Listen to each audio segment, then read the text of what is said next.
I've got a John Deere 35G and a John Deere 50G side by side. It's not too often they get to sit side by side in the yard at the same time, and I thought I'd throw a little video together for anybody that's kind of wondering or is in the market for a mini excavator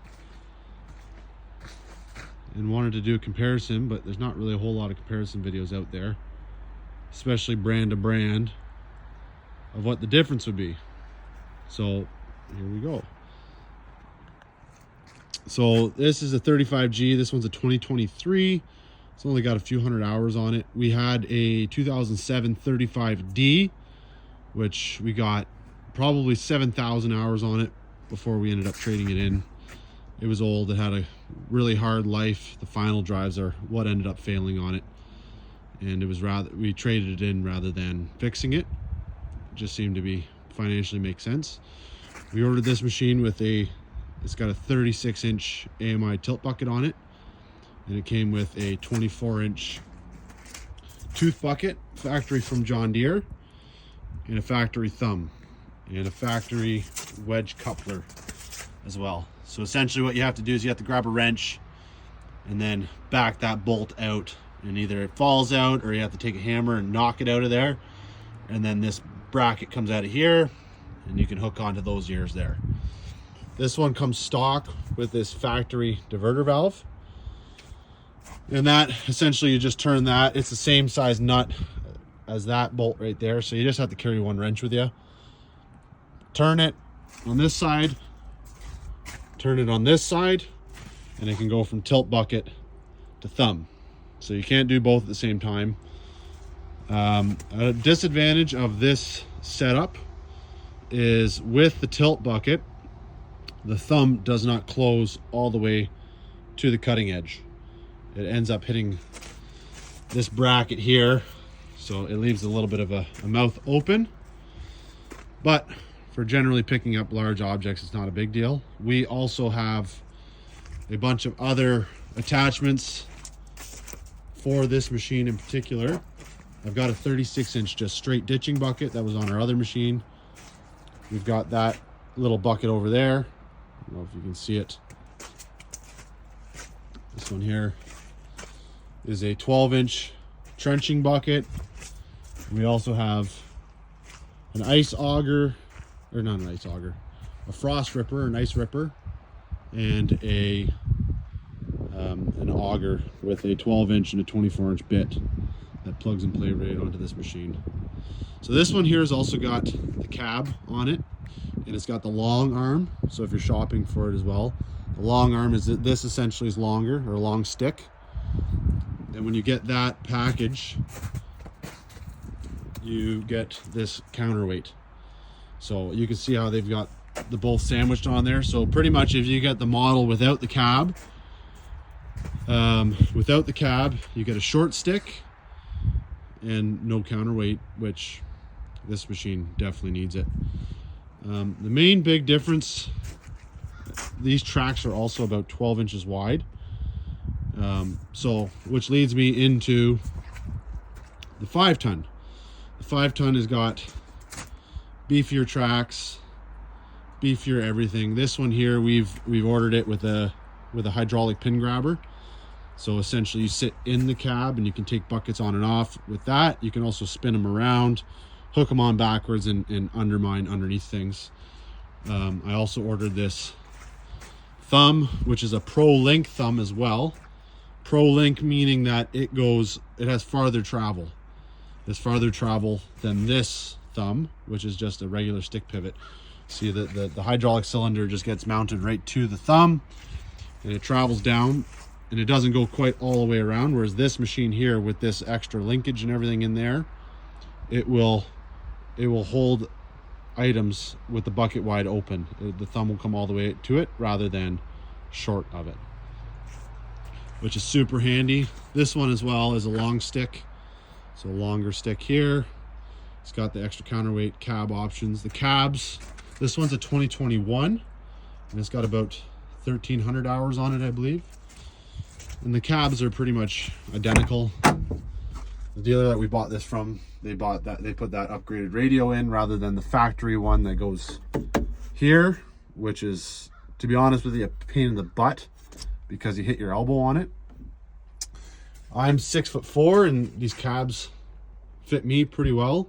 I mean, it's obviously not a conventional excavator with a big, large cab, but I can still use the foot travel pedals and that sort of thing. Right underneath here is the valve to change your controls from backhoe to excavator. And then the other thing I do in these machines is this little bracket right here in the joystick, it comes sideways, and you end up hitting the horn here with that. So I have them, and I rotated it in that machine, but in this one I had them rotated up and down, so it's thumb down, thumb up, and then obviously to use the tilt bucket, it's a little bit of a, gotta wrap your mind around it a little bit, but yeah, it's pretty straightforward. Super bulletproof machines as our old 35 was tested. The nice thing about the 35 is there's no emissions or anything like that involved with it. Again, disadvantage is narrower tracks, doesn't have quite as much oomph as the 5-ton would, right? This machine here, we also got a 42-inch ditching bucket on it, and it's like a supersized bucket, high volume, high capacity.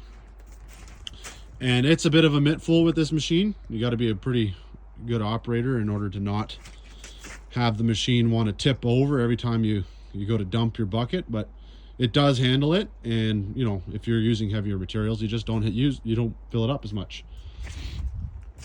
But this machine here, it's got wider tracks, longer tracks. It's that's a 69-inch wide machine. This is an 80-inch wide machine. That machine comes in at about 9,200 pounds, I believe, operating weight, and this one's closer to 12,000. I think it's like 11.5 or 11.6, give or take. I tow it with a 1-ton single rear wheel pickup truck and a dually tandem trailer, and the 50 is definitely a much heavier machine. You definitely feel it in the truck, and I had to actually upgrade my license particularly for the weight of this machine, and I had to upgrade the licensing weight on my pickup truck as well to accommodate the extra weight, because here in Canada you're allowed 11,000 kilograms before you have to fill out a logbook or anything like that. So I actually had to register my pickup for 13,000 kilograms to accommodate this machine and skid steer that we have as well. You can see there, it's got the extra counterweight on it. We got this machine in particular because of the pads itself. You know, we're doing a lot of septic beds in sand conditions, and we found that, you know, the more ground surface you got, even though it's a heavier machine, it definitely rides on top of loose soils way better. The 35 is a few inches shorter than the 50 as well, but they're pretty close to size as far as that goes. This kind of bugs me about these machines where the exhaust comes out. You're constantly cleaning that, but it is what it is. The other thing we've got with this machine too is a 24-inch ditching bucket, or a 24-inch digging bucket, I should say, with teeth. I got spade teeth that I can interchange. This isn't a great bucket. These teeth tend to fall off, so you got to keep track of them and make sure you keep the pins. They're like little rubber pins. It's a bit of a pain in the butt compared to that one where it's a roll pin that goes in through the top of the teeth. Lasts a lot longer. But I do have this bracket that is the same coupler as that 35, and I can grab onto it with the pin grabber and hook on any attachment we have for that machine can go into this machine. It's got the same thing. It's got this diverter valve right here. Yeah, both really nice machines. This machine in particular, I would say, is more gentle and smooth for the average operator. This machine has got more horsepower, obviously, and especially with the extra weight of the pin grabber and the bigger buckets and the heavier duty thumb.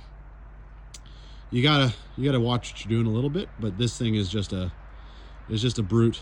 It's really good at lifting concrete. You know, it's got a lot of reach for a machine of this size. It's great for doing like backyard addition digs, backfills, that sort of stuff. And this machine I find is really good for, you know, fine tooth grading, you know, going around and being gentle and just touching up grades, especially with that tilt bucket on it as well.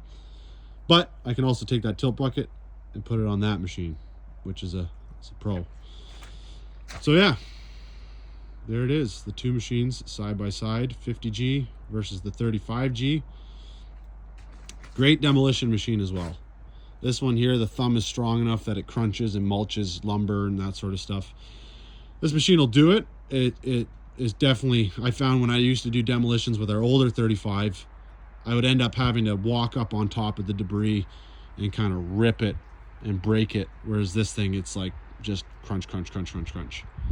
But two relatively close machines in size, like they're right side by side on the John Deere lineup. Both great machines. We also do a lot of retaining walls, like armor stone retaining walls, and this 50 is just much more confident in picking up bigger rocks. This will do it, but you know, we used to build a lot of retaining walls with our last one, and the thumb just doesn't have quite the same bite. But there's also a huge price difference between the two of them. I think the difference was about, you know, with all this extra upgraded jewelry on the end of the stick, we were about 30 grand more than this one. So really, they all really hold their value really well. Super well built, really reliable machines. But yeah, that's them in a nutshell, essentially. Thanks for watching.